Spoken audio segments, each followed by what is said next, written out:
दोस्तों अचण वाले सिस्टम के बारे में आज इन वीडियो में तव्हांखे मुकमल मालूमात ॾींदसि। ये सिस्टम जो ज़ोर जो है करण लाइकनि में आहे ऐं किथे इन सिस्टम में बरसातूं घटि थींदियूं, किथे इन सिस्टम में बरसातूं वधीक थियण जा इम्कान नज़र अचनि पिया।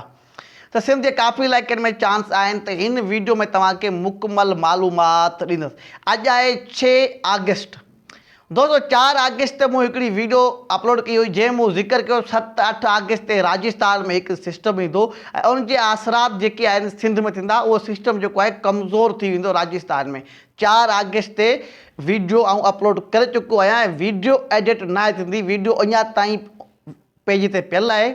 मुझे जो ही पेज है वकार अली व्लॉग, तव्हां वञी ॾिसो त उहा वीडियो अञा ताईं पियल आहे। उन खां पोइ 5 अगस्त ते मूं हिकिड़ी वीडियो अपलोड कई हुई जंहिंमें मूं इहो ॿुधायो त सिंध में फ़िलहाल हिकु हफ़्ते ताईं के बि ख़ासि इम्कान न आहिनि। काफ़ी दोस्तनि सवाल पुछियो त पहिरीं तूं चयो त 9-10 ते इम्कान आहिनि ऐं हाणे चई पियो त हिकु हफ़्ते ताईं के ख़ासि इम्कान न आहिनि।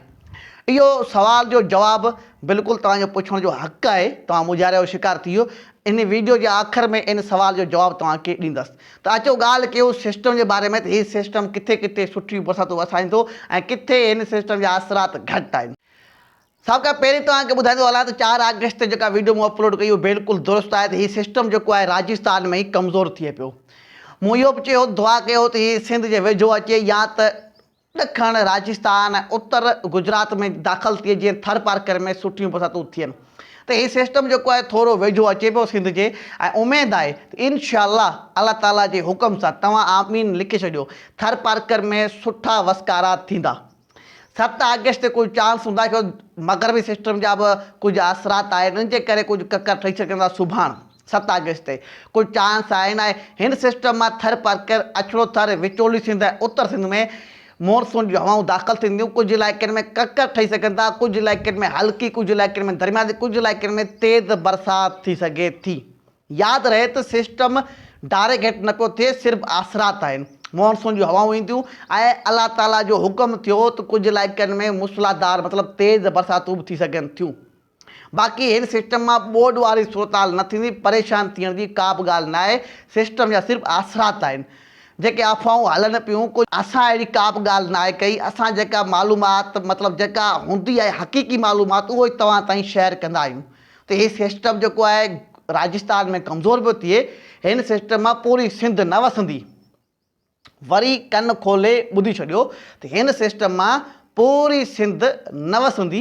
सिर्फ़ु अगरि ॻाल्हि कयूं त हिन सिस्टम जा असरात हूंदा, विचोली उत्तर सिंध में ककर ठही सघंदा, किथे किथे गजगोड़ सां गॾु बरसाति मुमकिन आहे। अल्लाह जे अॻियां देरि बि न आहे, अगरि हू चाहे त वॾी बरसाति बरसाए सघे थो। बहरहाल मुंहिंजो जेको कमु आहे तव्हांखे साइंसी रिपोर्ट ॿुधाइणु। साइंसी रिपोर्ट मुताबिक़ हीउ सिस्टम राजस्थान में कमज़ोर पियो थिए। इन जे असरात सबबि 9 ऐं 10 अगस्त ते कुझु इम्कान वधीक आहिनि। त 8 अगस्त जी शाम, 9 अगस्त जी राति आहे। 9 अगस्त ते सिंध जे काफ़ी इलाइक़नि में सुठा चांस आहिनि। ॾखण सिंध जे कुझु इलाइक़नि में घटि आहिनि, ख़ासि करे हैदराबाद, नूरीबाद, कोहिस्तानी इलाइक़ा ऐं कराची में इम्कान घटि नज़र पिया अचनि। पर अल्लाह जे अॻियां देरि बि न आहे। हवाऊं जेके निमी वारियूं तव्हांजे मथां हूंदियूं, वधीक तव्हां दुआ करे छॾियो तव्हांजे मथां रहमत जी बरसाति वसे। हिन सिस्टम जो ज़ोर जेको आहे थर पार्कर, उमरकोट, मीरपुर खां उनखां पोइ वेंदे ज़िला सांगड़, अचड़ो थर, खिपरो इन साइड ऐं उनखां पोइ ज़िला खैरपुर अचड़ी थर में, उनखां पोइ विचोली ऐं उत्तर सिंध में ककर ठही सघंदा, किथे किथे बरसाति मुमकिन आहे। वधीक मुंहिंजी दुआ आहे तव्हां बि दुआ करे छॾियो त पूरी सिंध में रहमत जूं बरसातूं वसनि, छो त अलाह साईं जी कुदरत जे साम्हूं साइंस जेका आहे बेवस आहे।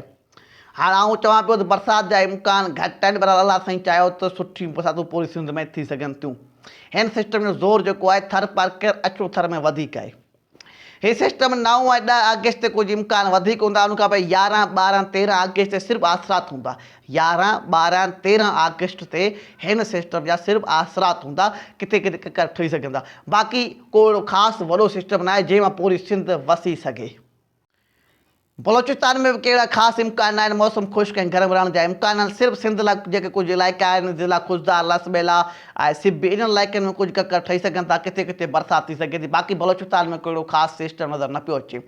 दोस्तों हाणे उन सवाल जो तव्हांखे जवाबु ॾियां। तव्हांजो सवाल पुछणु हक़ु आहे, तनक़ीद करणु तव्हांजो हक़ु आहे, छो त असां कमु ई अहिड़ो था कयूं। मौसम जेको अलाह जे हथ में, असां साइंसी रिपोर्ट ॾियूं था ऐं 19-20 जो फ़र्क़ु थिए थो त तव्हांजो हक़ आहे तनक़ीद करणु। बहरहाल उहा जाइज़ तनक़ीद हुजे, ठीकु आहे, हरू भरू न। त काफ़ी दोस्तनि चयो त 4 तारीख़ ते तव्हां चयो त 9 तारीख़ ते सिस्टम पियो अचे, 5 तारीख़ ते तव्हां चयो त को अहिड़ो ख़ासि सिस्टम न आहे, हिकु हफ़्ते ताईं। त इञा बि चवां थो, हिकु हफ़्ते ताईं को अहिड़ो ख़ासि सिस्टम न आहे, ख़ासि सिस्टम माना को वॾो सिस्टम न आहे जंहिंमां का वॾी बरसाति थी सघे। मुसलसल 3 ॾींहं 4 ॾींहं सिस्टम हले, गजगोड़ था काॾे वक़्फ़े वक़्फ़े सां बरसाति थींदियूं रहनि, त उहो आहे ख़ासि सिस्टम। त अहिड़ो ख़ासि सिस्टम इञा बि नज़र न पियो अचे, सिस्टम सिर्फ़ु असरात हूंदा। महिरबानी कुल, उमेदु तव्हांखे ॻाल्हि सम्झ में अची वई हूंदी। महिरबानी महिरबानी महिरबानी।